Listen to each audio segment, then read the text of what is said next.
दर्शक बंधु जदि आपण आम चैनल को सब्सक्राइब करना शीघ्र सब्सक्राइब करनी पाखरे थिबा बेल आइकन को प्रेस करंतु लाइक करंतु एवं सांग मानक संगे शेयर करंतु।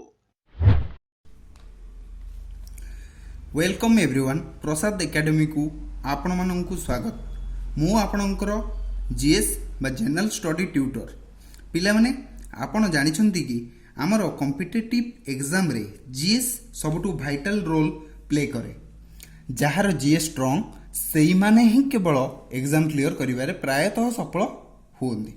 सो आमे आज बायोलॉजी पढ़िबा को जाउछे। जेमिति तमे माने जानिछो कि सब कॉम्पिटिटिव एग्जाम रो जीएस सेक्शन रो बैकबोन होउची बायोलॉजी। सो बेसी किछि समय नष्ट न करी आमे नेबे क्लास स्टार्ट करिवा। Okay, let's start. प्रथम होउची कोन आसला बायोलॉजी। बायोलॉजी दुई भाग रे विभक्त होइछे। गोटे पार्ट होउची कोन जूलॉजी आ गोटे पार्ट होउची बॉटनी। ओके, देखो जूलॉजी होउची कोन ना स्टडी ऑफ एनिमल। अच्छा, स्टडी ऑफ एनिमल कौन ना एनिमल मानक उपरे जो अध्ययन करा जाए ताकू स्टडी ऑफ एनिमल कहती।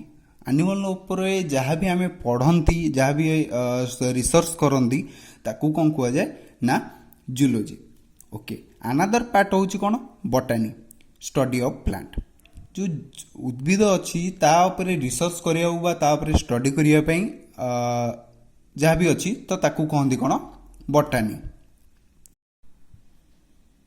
ओके, तापर आसला कौन biology is the branch of science that deals with the study of life. Biology होची कौन गोटे साइंस जोटा कि लाइफ स्टडी को नेकी रिलेटेड हुए। ओके, बायो मीन्स कौन ना लाइफ।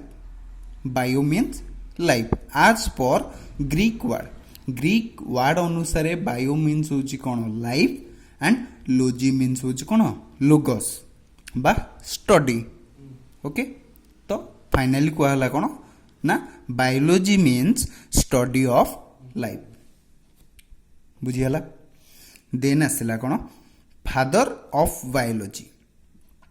बायोलॉजी रो जनक क्या कह जाए ना तांको ना होची कौन अरिस्टोटल। अरिस्टोटल को बायोलॉजी रो जनक कह जाए। एटा पिला माने तमरो मोस्ट इंपोर्टेंट क्वेश्चन। तापर आसला कौन father of zoology. Father of zoology कौन ना अरिस्टोटल जी बायोलॉजी को उद्भावन करते से ही जूलॉजी रो फादर अटंती। एटा भी आप मोस्ट इंपोर्टेंट क्वेश्चन पिला माने तमरो एटा रहिबो कोन फादर ऑफ जूलॉजी होची अरिस्टोटल, फादर ऑफ बायोलॉजी होची अरिस्टोटल। देन आसला कि बॉटनी। मु प्रथम रु जेमति कहितली कि बायोलॉजी तमरो पिला माने दुई भाग रे विभक्त होईची। गोटे होची जूलॉजी आ गोटे होची बॉटनी। तो जूलॉजी रो जनक काहा को कहा गला अरिस्टोटल को कहा गला। सेमति फादर ऑफ बॉटनी, बॉटनी रो जनक काहा को कहा गला थियोफ्रास्टस। बुझियला। एटा भी पिला माने तमरो मोस्ट इंपोर्टेंट क्वेश्चन हला।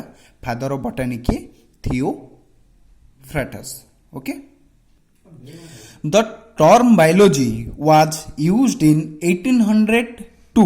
ओके, जो बायोलॉजी जो टर्मटा अछि प्रथमे सेटा 1802 मसीह रे बाय लैमार्क फ्रांस रो एंड ट्रीवायरनस जर्मन रो। दी जण जो वैज्ञानिक थिले जनक ना होची कोन लैमार्क फ्रांस रो आउ जनक ना होची ट्रीवायरनस। ओके, सी होचंदी कार जर्मन।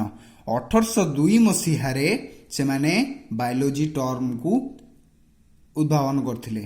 एटा भी तमर पिला माने मोस्ट इंपोर्टेंट क्वेश्चन हैला। एबे देखो पिला माने बायोलॉजी रो बहुत सारा ब्रांचेस अछि। ओके, बहुत सारा विभाग अछि। जेमति हमर स्वास्थ्य विभाग रे बहुत सारा विभाग अछि सेही भली बायोलॉजी रो विभिन्न प्रकार ब्रांच अछि। तो केते गुडी मोस्ट इंपोर्टेंट ब्रांच को आमे माने आज पढिबा हैला। तो ब्रांच प्रथम आसला कि बैक्टेरियोलॉजी। ओके, बैक्टेरियोलॉजी जोड़ा कौन स्टडी ऑफ बैक्टेरिया। एटा होची पिला माने जो भी एग्जाम तमे दौच से एग्जाम रे गोटे क्वेश्चन तमे देखियो पाइबो। जेमति तमरो फॉरेस्ट गार्ड हो किंबा तमर नॉर्मल हमर जो पुलिस एसआई हो सेतरे तमे आराम से गोटे क्वेश्चन एथरु पाइबो हला। ब्रांच पचारिबो तार रिलेटेड स्टडी को कौन कहा जाए सेटा भी से पचारिबो okay bacteriology study of bacteria then आसला किए वायरोलॉजी स्टडी ऑफ वायरस हला तापर आसला किए माइकोलॉजी स्टडी ऑफ फंगाई तापर आसला किए एंटोमोलॉजी स्टडी ऑफ इंसेक्ट्स मानंको उपरे अध्ययन करिया पई कौन से जो स्टडी को कौन कहा जाए एंटोमोलॉजी ओके तापर आसला किए रेप्टाइल्स मानंको उपरे स्टडी बा अध्ययन करिया पई कौन कहा जाए ताकू हर्पेटोलॉजी क्लियर देन आसला किए स्पाइडर आम जो बुढ़ियानी माने अछंती तांको ऊपर जदि आमे स्टडी करिबा तांको ऊपर अधिक रिसर्च करिबा से रिसर्च टा को कौन कहा जाए आर्कनोलॉजी ओके देन आसला किए स्नेक साप मानंको ऊपर जो अध्ययन करा जाए ताकू कहंदी कोन ओफियोलॉजी क्लियर पिला माने भाबुची समस्तंकर क्लियर ये हिथिबो देन आसला किए फिशेस जो माछ अछंदी माछ मानंको ऊपर अधिक स्टडी करिया पई ताकू कोन कहंदी इक्थियोलॉजी हैला एटा पिला माने तमरो किछटा इंपोर्टेंट जिंसो थिला बा इंपोर्टेंट ब्रांच थिला बायोलॉजी रो ओके आजी आमे फास्ट टॉपिक स्टार्ट करिया को जाउचंदी जोटा कि मोस्ट इंपोर्टेंट टॉपिक फॉर सबु कॉम्पिटिटिव एग्जाम पे तमर रेलवे हो बा एसआई हो बा नॉर्मल फॉरेस्ट गार्ड हो जहाँ भी तमे सेंट्रल लेवल हो कि स्टेट लेवल जो एग्जाम अच्छी जहाँ भी तमे दौच सबु एग्जाम पे मोस्ट इंपोर्टेंट टॉपिक तो से टॉपिक होची कोन ना टिश्यू ओके टिश्यू उपर आज आमर फास्ट चैप्टर रही टिश्यू मु आपण मानक फास्ट कहीदेली कि बायोलॉजी कौन बायोलॉजी माने जस्ट टिके हिंट्स देदेली आपण मानक एबे आमे प्रथम विषय स्टार्ट करिया जाउछंदी जार ना होछ कोन टिश्यू ओके फास्ट देखो पिला माने टिश्यू हला टिश्यू दुई भाग रे विभक्त होईची बा tissue is divided into two part that is animal tissue and another is plant tissue हला टिश्यू दुई भाग रे विभक्त होईची गोटे होची animal tissue and plant tissue was made by a group of cell आ माने कौन पिला माने टिश्यूटा किपरि गठन होता है बहुत सारा ग्रुप ऑफ सेल मिसिले गोटे टिश्यू गठन होता है क्लियर ओके तो एनिमल टिश्यू प्लांट टिश्यू हम पढ़ले तो एबे पढ़िबा कोन कहा विषय रे ना एनिमल टिश्यू ऊपर पढ़िबा ओके एनिमल टिश्यू रे टिश्यू मुख्यतः चारि भाग रे विभक्त होइछि एनिमल टिश्यूटा केते प्रकार रो चारि प्रकार रो ओके कोन कोन ना epithelial tissue connective tissue muscular tissue and nervous tissue आउ थरे रिपीट करछु पिला माने एनिमल टिश्यू रो केते प्रकार अछंती टिश्यू केते प्रकार एनिमल टिश्यू रे अछि ना प्रथम होछि कोन epithelial tissue connective tissue muscular tissue and nervous tissue हला चारि भाग रे विभक्त होइछि एनिमल टिश्यू रे ओके एबे आमे टिके ब्रीफली पढिबा जे प्रथमे आसीबा कोन एपिथेलियल टिश्यू कोन ना it occurs as a sheet and covers external and internal surface of all body organs माने कोन एहा गोटे चादर परी काम करे बा कवर करे एक्सटर्नल एंड इंटरनल बाह्य एवं जो भीतर surface of all body organs आम जो शरीर बा एनिमल मानकर जो शरीर बाहर आउ भीतर गोटे प्राचीर सृष्टि करे बुझीगला सेकेंड पॉइंट कौन it is the protective tissue of animal body यह हूँ कौन गोटे प्रोटेक्शन दौची एनिमल बॉडी को एनिमल शरीर को गोटे प्रोटेक्शन दौची ओके देन नेक्स्ट पॉइंट हूँ कौन they are closely packed and no internal spaces between them से माने कौन बहुत खुंदा खुंदी होइकी रही थांती बा बहुत जाकी चुकी हुई रही थांती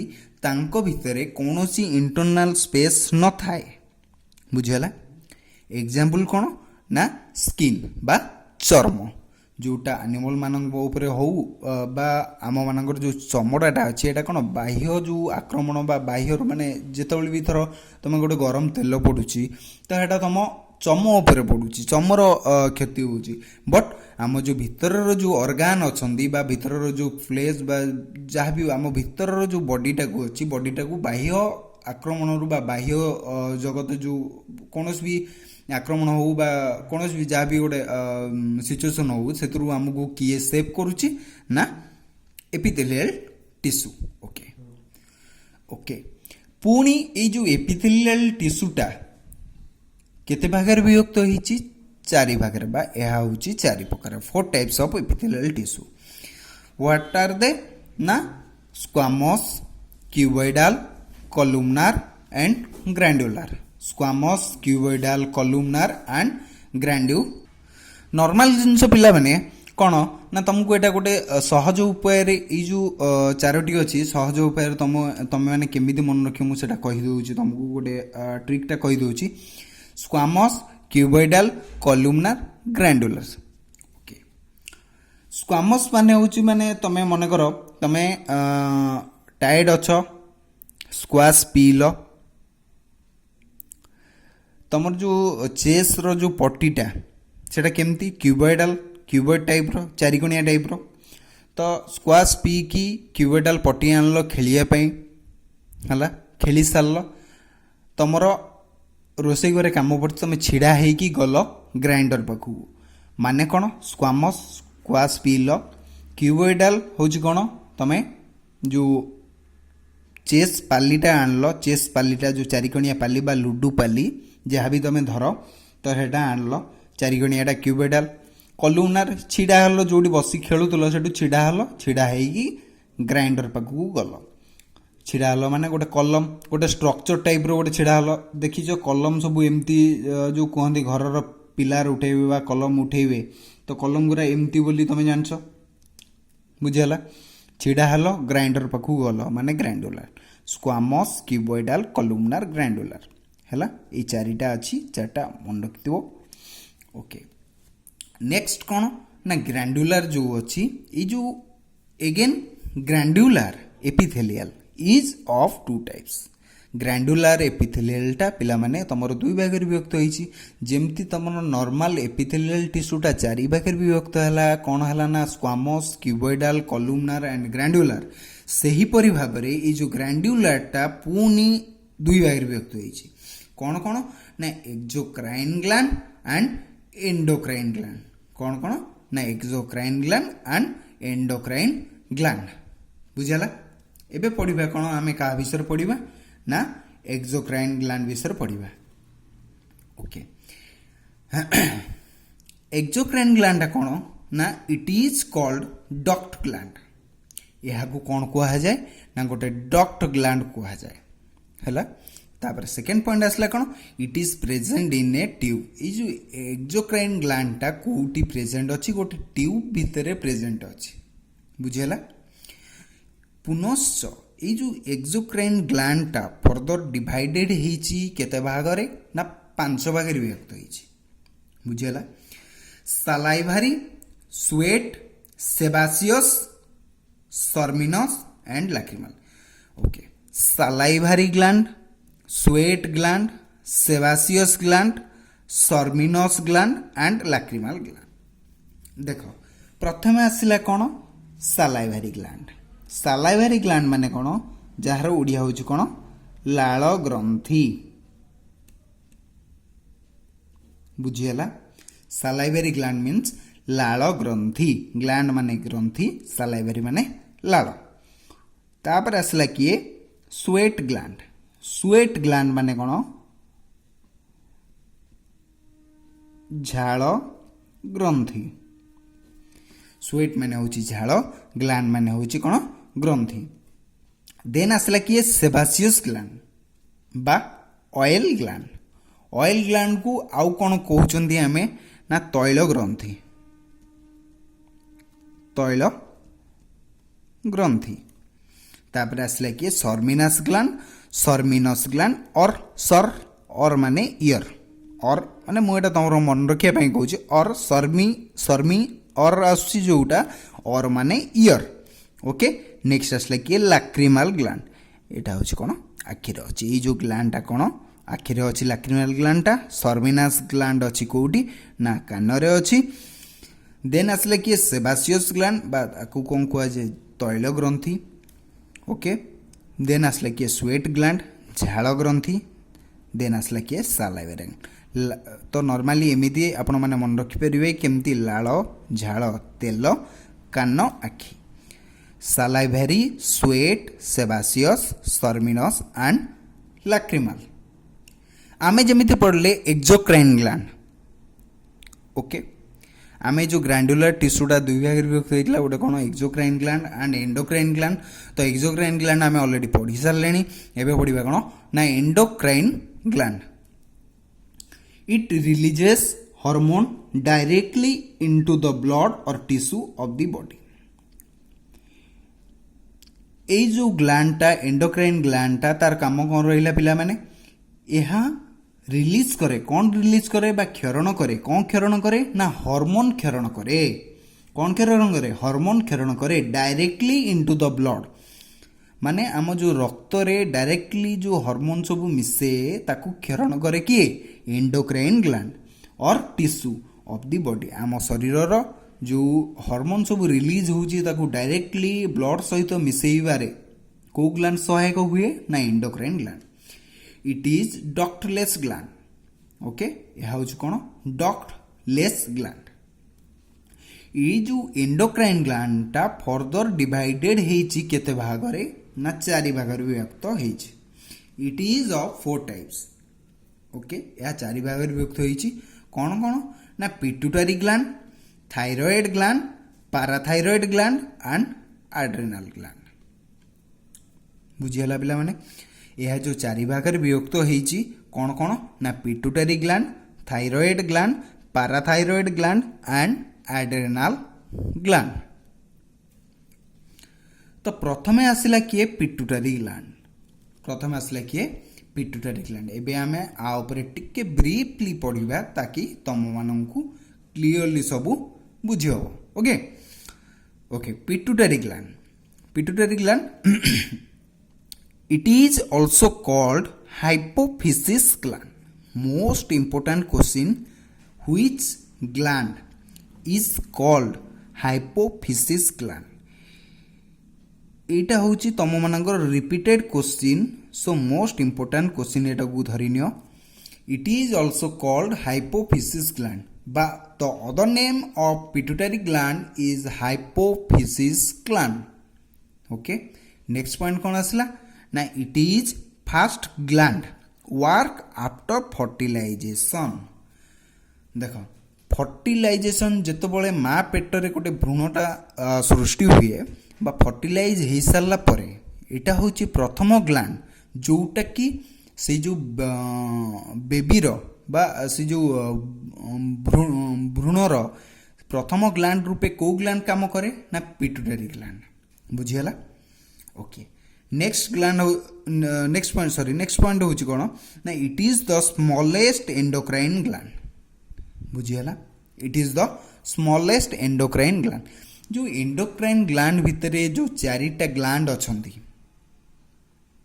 बुझियला एंडोक्राइन ग्लैंड भितरे जो चारिटा ग्लैंड अछंती चारिटा ग्लैंड भितरु पिट्यूटरी ग्लैंड होची कोन सबुठारु छोट ग्लैंड बा स्मॉलेस्ट ग्लैंड नेक्स्ट पॉइंट है कौन it is also called as master gland it is also called as master gland पिला माने एटा होची कोन मोस्ट इंपोर्टेंट क्वेश्चन मने रखि दो एटा it is called as master gland which gland is called as एटा रिपीटेड क्वेश्चन आसी which gland is called as master gland that is called pituitary gland को कौन कह जाए ना मास्टर ग्लैंड मध्य कुआ जाए पिट्यूटरी ग्लैंड रो आउ अन्य ना कौन अछि ना हाइपोफिसिस ग्लैंड मास्टर ग्लैंड ये जहाँ भी रहिला सब पिट्यूटरी ग्लैंड को ही बुझेला ओके पिला माने बुझी पाइल तो नेक्स्ट पॉइंट कौन आसला ना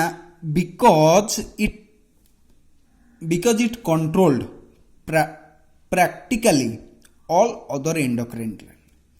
ओके, मास्टर ग्लैंड आम पिट्यूटरी ग्लैंड को कहीं कहले, कारण यह अन्य जेते सारा ग्लैंड अच्छी आम बॉडी रे ताकू कंट्रोल करे, तापरे बा पिट्यूटरी ग्लैंड रो निर्देश अनुसार अन्य समस्त ग्लैंड काम करती। तेणु करी पिट्यूटरी ग्लैंड को कौन कहगला ना मास्टर ग्लैंड। बुझेगा पिला माने। नेक्स्ट पॉइंट आसला कौन, it is present in human brain. बुझेगा, यह कोठी प्रेजेंट अच्छी बा कोठी अच्छी जो ग्लैंड पिट्यूटरी ग्लैंड आमर कोठी अच्छी ना, it is present in the human brain. एटा मध्य पिला माने तम मानकर गोटे most important question for your upcoming exam. It is present in human brain. Pituitary gland is present in which part of our body. बुझीगला, तो आर आंसर होची कोन ना, it is present in our brain. Clear, बुझीगला तो पिला माने। ओके, नेक्स्ट आसला कोन ना, ये जो पिट्यूटरी ग्लैंड रहिला कौन कौन सब हार्मोन क्षरण करे, कौन कौन हार्मोन सब रिलीज करे, बा कौन कौन तो पिट्यूटरी ग्लैंड रो काम कौन कौन सब रहिला, तो से विषय रे पढ़ा यह कौन कौन सब हार्मोन रिलीज करे। ओके, प्रथम होची कौन, ग्रोथ हार्मोन, शरीर वृद्धि बा आमे जो छोट रु बड़ होउछंती ग्रोथ हार्मोन पाई, तो ग्रोथ हार्मोन नाम कौन होची ना सोमाटोट्रोपिन हार्मोन। सोमाटोट्रोपिन हार्मोन जहाँ को आम सर्ट फॉर्म रे कहउछंती कौन, STH, somatotropin hormone, STH, somatotropin hormone. Growth hormone रो ना कौन रहिला पिला माने, सोमाटोट्रोपिन हार्मोन। देन आसला कि thyroid stimulating hormone. Thyroid stimulating hormone, बस थायराइड जो अच्छे आमर जो हार्मोन टाकू क्षरण करछि, एटा को हार्मोन क्षरण करे, it stimulate thyroid gland. Thyroid gland आमर को हार्मोन टाकू क्षरण करे बा कोटी जो ये थायराइड स्टिमुलेटिंग हार्मोन टा कोटू बाहर थाए ना, थायराइड ग्लैंड रू ही बाहर थाए। नेक्स्ट आसला कि गोनाडोट्रोपिक हार्मोन। गोनाडोट्रोपिक हार्मोन बा GTH, gonadotropic hormone. Gonadotropic hormone कौन ना, it regulates the activity of testis and ovary. बुझेला, गोनाडोट्रोपिक हार्मोन होची कौन, इट यह रेगुलेट कौन रेगुलेट करे, the activity of testis and ovary. Testis आ ओवारी रो एक्टिविटी को किए रेगुलेट करे ना, गोनाडोट्रोपिक हार्मोन। बुझेला। नेक्स्ट पॉइंट आसला पिला माने कौन, follicle stimulating hormone. Follicle stimulating hormone बा FSH, follicle stimulating hormone, FSH, it is works in mensuration. Okay, यह कौन कौथर सहायक हुए बा फॉलिकल स्टिमुलेटिंग हार्मोन काम कौन रहिला ना, it is works in mensuration. Mensuration प्रक्रिया रे जोटा कि स्त्री मान देहर देखा बा स्त्री मानकर जोड़ा ऋतुस्राव रही, तो सेटा जो हार्मोन टा क्षरण हुए बा को हार्मोन टा स्टिमुलेट करे ना, फॉलिकल स्टिमुलेटिंग हार्मोन कौथर सहायक हुए, मेंसुरेशन रे सहायक होता है, कोटा FSH, follicle stimulating hormone. Next point आसला कौन, luteinizing hormone, LH, luteinizing hormone. It control estrogen and progesterone secretion. जो फीमेल सेक्स हार्मोन जो अच्छी तो ताकू कंट्रोल करिवारे बा ताकू कि ल्यूटिनाइजिंग हार्मोन काम कौन रहा, it control estrogen and progesterone secretion. जोड़ा फीमेल सेक्स हार्मोन अच्छी ताकू सिक्रेशन करिवारे कोटा सहायक हुए, luteinizing hormone. During the time of pregnancy, pregnancy समय रे बा गर्भधारण समय रे जो हार्मोन टाकू जो हार्मोन कंट्रोल करे सेटा होची कोन ना, ल्यूटिनाइजिंग हार्मोन। देन नेक्स्ट आसला कि प्रोलैक्टिन हार्मोन। एटा तमर पिला माने मोस्ट इंपोर्टेंट क्वेश्चन, प्रोलैक्टिन हला। तो प्रोलैक्टिन हार्मोन कोन ना, आर अन्य ना होची कोन, लैक्टोजेनिक हार्मोन। कोन ନା lactogenic hormone. Development of mammary gland during the time of pregnancy. Mammary ଗ୍ଲାଣ୍ଡର ଡେଭଲପ କରିଥାଏ during the time of pregnancy. ଯେତେବେଳେ ଗର୍ଭଧାରଣ ସମୟରେ ମାମାରୀ ଗ୍ଲାଣ୍ଡର ଡେଭଲପ କରିଥାଏ କେଉଁଟା? Prolactin hormone. It is also called milk secretion hormone. ଏହାକୁ ମଧ୍ୟ କ'ଣ କୁହାଯାଏ?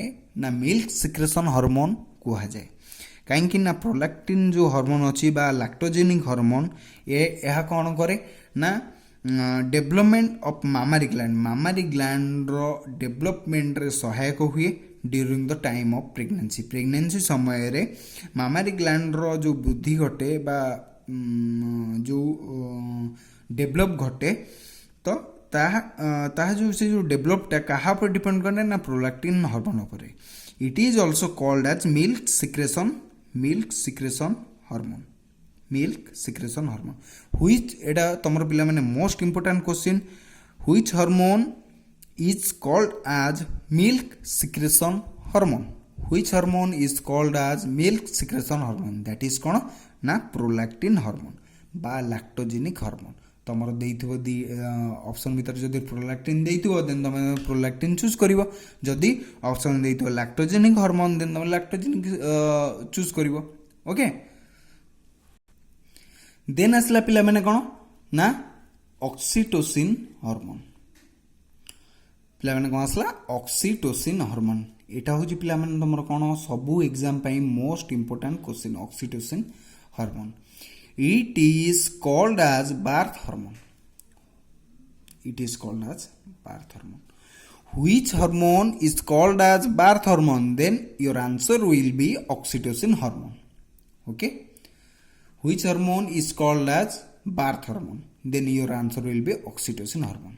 बुझेला पिला माने जेतबेले जन्म समय रे हमकु को हार्मोन सहायक होइबे को हार्मोन साहाय्य करे तो ता ना हो कौन?